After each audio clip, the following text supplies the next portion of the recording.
Hello everyone, so I'm here to bring you a manga tag video.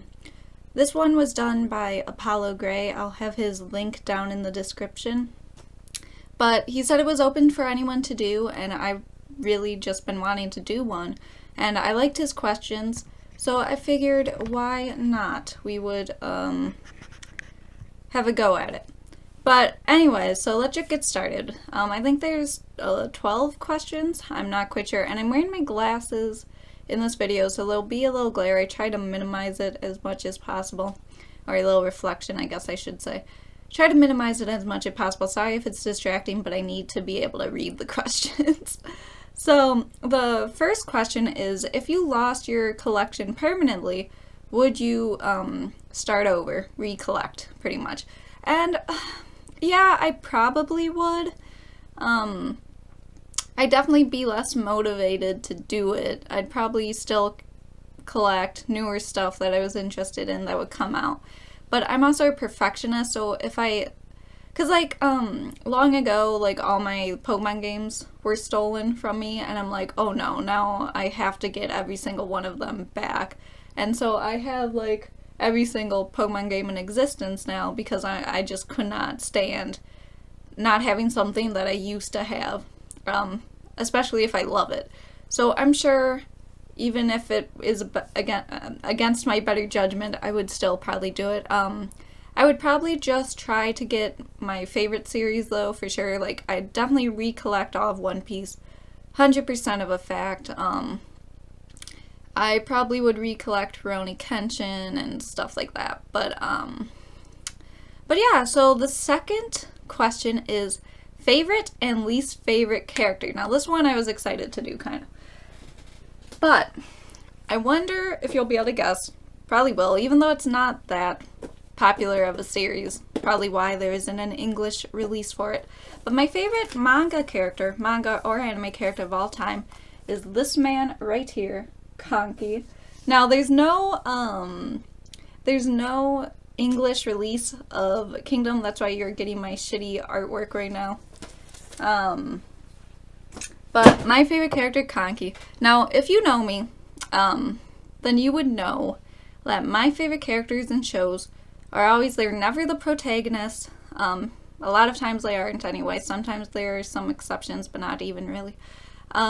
It's always usually I guess, as my friend likes to say, I like the asshole characters, the ones that are kind of just not necessarily mean, but yeah, kind of. They have that thing about them. A few examples being Kanki from Kingdom. He's just absolutely ruthless, and he goes around murdering people in the most cruelest of ways. But there's more to him, and I just think characters like that just have more room to develop and grow into something interesting. They just have more freedom, and I really like that. My favorite character in One Piece for a long ass time was Don Quixote do Flamingo, and he probably still is, but now with him defeated, I feel it's a bit weird to have him as my number one, so it probably would go to Sanji. But because he's my favorite Straw Hat and he's a main character. But, which is funny because he's the exact opposite of all these other characters. Very just heart of gold type of character. But I also like characters like Almine Daiki in Kuroko's Basketball and stuff like that. Or Saito Hajime in Rurouni Kenshin. He was my dude for the longest time. But yeah, but now my least favorite character. And I just realized I did not get a manga volume with her on it, but oh well. And yes, it's a female. Surprise, surprise. But because females just aren't done typically that well in manga and anime. But it is Sakura Haruno from Naruto. Now, I honestly thought about this one longer than I did the favorite. The favorite I knew right away, Kanki. Yeah, Kanki's my boy. Of course I love Kanki. But for least favorite, I'm who do I dislike? And I just kept coming back to her because I'm there's not that many characters in manga that I just absolutely hate. But she is just, the reason I don't like her is because she's supposed to be a main character up there with Naruto and Sasuke. and she does shit. Like, she doesn't do anything as relevant as what Naruto and Sasuke does or accomplishes. It just feels like she's just a side character. And when you're supposed to be the main heroine in your story, that's just really pathetic and sad. And she also just does some annoying shit. But, anyways, moving on. Spent a bit too long in that one, but oh well. Number 3, ugliest / least appealing cover. Now, this one I spent a lot of time on. But, because, you know, it should be, like, I want to pick one that's in my collection. But, so, there's not really a cover that I downright hate or despise. But, I will say, one of them, I have 3 actually. So this one, Attack on Titan Volume 2. Now, I only have 2 volumes of Attack on Titan. And I chose this one because I have the first 2. Because, I don't know, like, she's supposed to be in motion and she's supposed to be doing something really badass and cool. But, like, the bad art, which I know is just kind of Attack on Titan's thing, is just really distracting. And, like, the background with just the building is really plain, and like the Titan isn't drawn well, and it just doesn't look fluid or very like she's really in, I don't know, whatever. But the next one is Kuroko's Basketball Omnibus 1.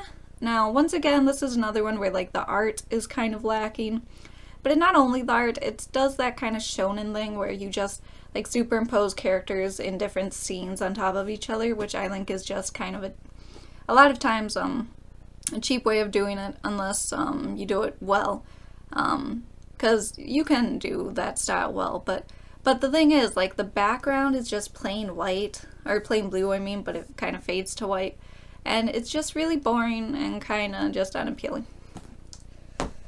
And then the last one is, which is I like this one the most out of the 3, but Berserk Volume 2. He's just fixing his arm, very simple. The art's much better than the other 2. Very plain, just a white background, like nothing really happening or going on, not very interesting of a cover. But that's pretty much that. But now, question 4, do you own any manhwa? No, I don't. I mean, I'm not completely opposed to it, but I just haven't seen any that I've been interested in collecting. 5, do you have a priority list? If so, what is on it? Yeah, I do. JoJo's Bizarre Adventure, the hardcovers are on it. Not a JoJo fan, but I want to try to get into it, because I pride myself in being like a shonen fanatic, so I really want to get on that. ICO21 is on it. I have the first 15, excluding 10, because I'm a dumbass. And I would love to complete that, because that was my first sports series I ever got into. Well, no, technically Prince of Tennis was, but that was when before I kind of knew about anime or started watching it online.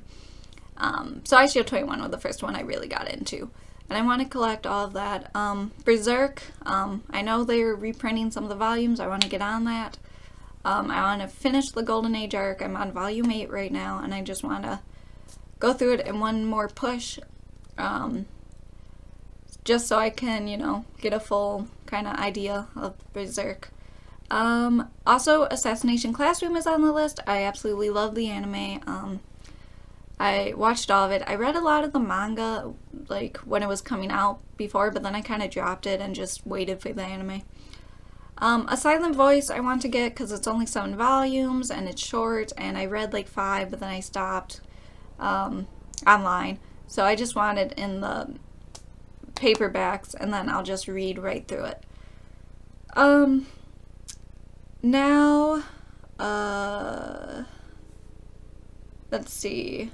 Oh yeah, and as far as like series I'm already caught up to that I want to continue, like I try to get right when it comes out. That is stuff like One Piece, like Vinland Saga, Tokyo Ghoul, Magi, Yona of the Dawn, stuff like that. Is definitely a priority. Now, the next question 6, I believe, have you dropped any manga? Yeah, I have, but I never drop manga with the intention of dropping it. I just, like, a lot of times I'll get caught up to it but then I'll have to wait weekly, and if it's not like on Manga Stream where it's readily available whenever I go to check for One Piece or something, then I just lose interest in checking. Besides for one, which is Kingdom, I do try to check, and I'm keeping up to date with that for sure. Even though I feel like Kingdom's actually better read in bulk, but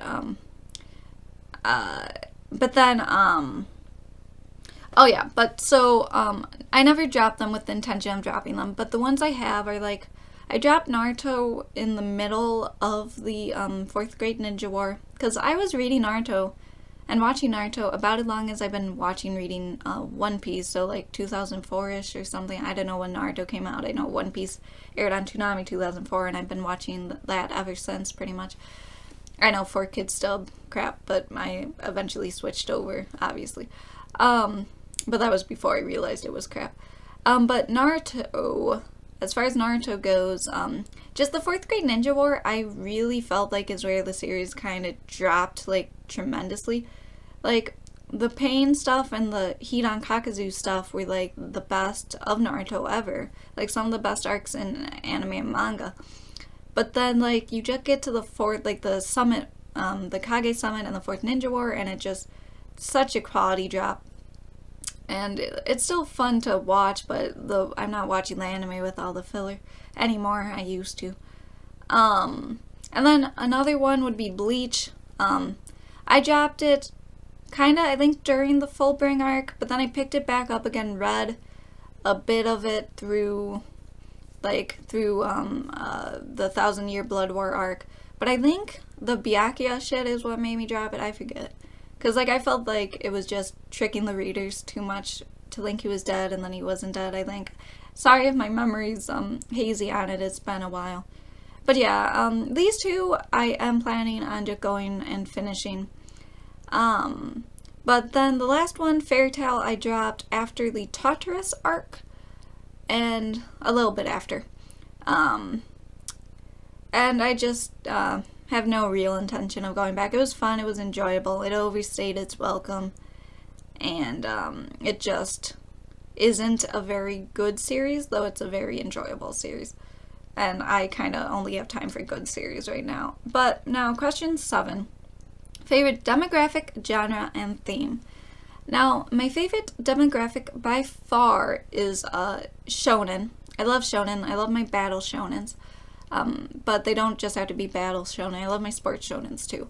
But it would be shonen action/adventure series. I love adventure series. I like One Piece. Like, One Piece is my favorite series for a reason. Favorite fiction, anything for a reason. It's just really fun, and just going on an adventure with these characters you love is just so fun.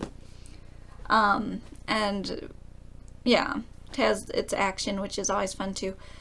But then, like, theme, at least how he explained it, would be either historical or like fantasy series. So once again, like, One Piece is definitely a fantastical series with giants and all this stuff, mermaids. Like, it's super fantastical adventure.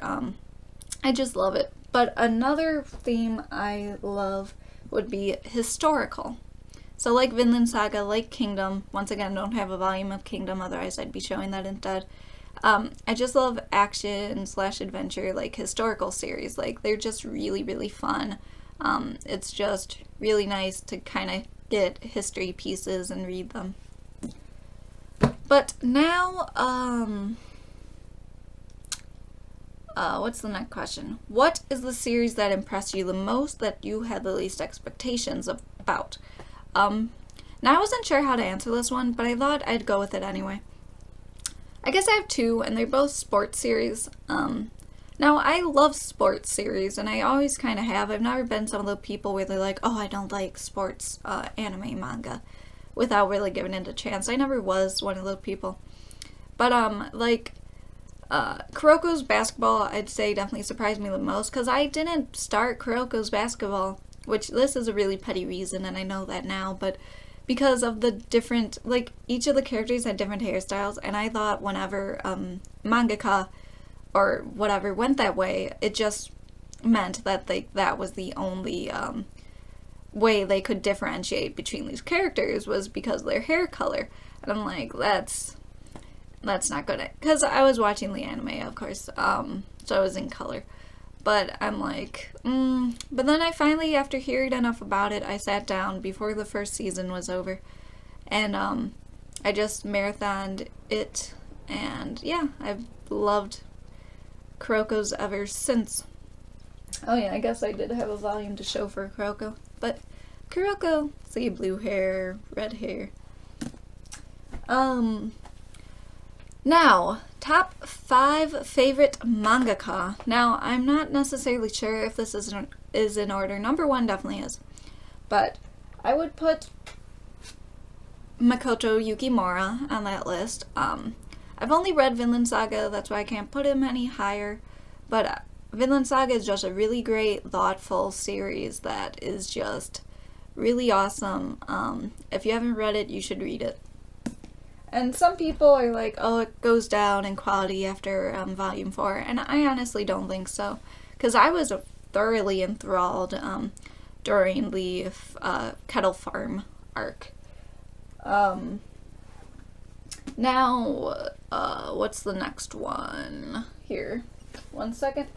My next one would probably be Nobuhiro Watsuki, creator of Rurouni Kenshin. He also did Busuranken, never read that. But Rurouni Kenshin is just one of my favorite things ever. I'm mainly talking about the manga, or the anime here. The manga I did read some of, past where the anime ended, because I was a fan long ago. And whatnot. I just never got around to finishing the manga, which is something I really need to get on. Because I just love the story of Kenshin and everything involving it. And I love those OVAs that are based on his backstory. So, need to get on it. Nobuhiro Watsuki, number 4. Next, I guess I don't once again have a volume, but I would go Yasuhisa Hara, who is the mangaka for Kingdom. Once again, the only thing of his I read. But I just really love his style of doing things. His artwork is amazing, especially later on. Early on, it's a bit rough. But his artwork's amazing. Pretty much everything, like, his characters are fun and entertaining. How he does wars are super cool. Like, it just is a super fun, enjoyable series that still has a lot of depth and complexity. So definitely Yasuhisa Hara. Next, we have number 2, Hiromu Arakawa. Now, I read Fullmetal Alchemist. Well, I watched it, I guess, but I also read like the beginning part because the anime and the manga differ on that. But and I've also watched Silver Spoon. And those two series by itself gives her probably definitely the second spot. Like, she's just such an amazing author and storyteller. And, like, it's just really amazing what she can do with characters and plot and all that. And she's a very diverse author, too, because she did Silver Spoon, which is like a farm, slice of life story, and then she did Fullmetal Alchemist, which is like a battle shonen, pretty much. Now, number 1, you all know is coming, is Eiichiro Oda from One Piece. One Piece is just one of the best worlds I've ever experienced, some of the best characters I've ever experienced, some of the best just, you know, it's just super good. Like, there are a lot of plot elements that I truly love in One Piece and everything, and he's just really done, like, to keep up the consistent quality that One Piece has for so long, for 20 years, is super amazing and talented, and not many people can do it. So, I have to give it to Eiichiro Oda. Next question, number 10, how many completed series do you have? I have, let's see here, what did I write? Oh, actually, you know, before I go to that, I did have a few runner-ups for the mangaka thing. I said Hideaki Sorachi from Gintama, Masashi Kishimoto from Naruto, Togashi, Hunter x Hunter, and Yu Yu Hakusho. And I think that was it, yeah. But now, how many completed series do you have? I have 4 if we're talking about just done and completed. I have Orange, Naruto, Rurouni Kenshin, and Death Note. But if we're talking like caught up to, then I have like 7, not including the completed ones, which is like One Piece, Fire Force, but that only has 1 volume, Vinland Saga, Tokyo Ghoul, Goodnight Pun Pun. Oh wait, no, I have 8, never mind. Noragami, Magi, Ajin, My Hero Academia, and Jonah of the Dawn. Number 11, favorite publisher / least favorite publisher. I don't really have that like solid of an answer for this. I'd have to say probably Viz for favorite. And least favorite, I just really don't have one. Like I've only really been getting into manga collecting. Like I have been since like 2009, but I haven't been serious about it until like this last year or 2. But last question, what is the goal for your collection? I don't really have a solid goal. I really just want to like complete like my all-time favorite series. So like One Piece, you know, I'm gonna keep collecting that till the end of time probably. iShield 21, like I definitely want to complete all the series I have now. iShield 21, Tokyo Ghoul, Noragami, Magi. Like I just want to get everything I have completed. Tagami Bachi, Attack on Titan, stuff like that. That's my real goal. Berserk, which will take me frickin' forever. So that's probably my goal. And that's it for this manga tag. This went a little long, but you know, sometimes that's just what happens. But thanks anyway for all of you watching this. And thanks Apollo Gray for making this video. I enjoyed it tremendously doing it. Okay, bye!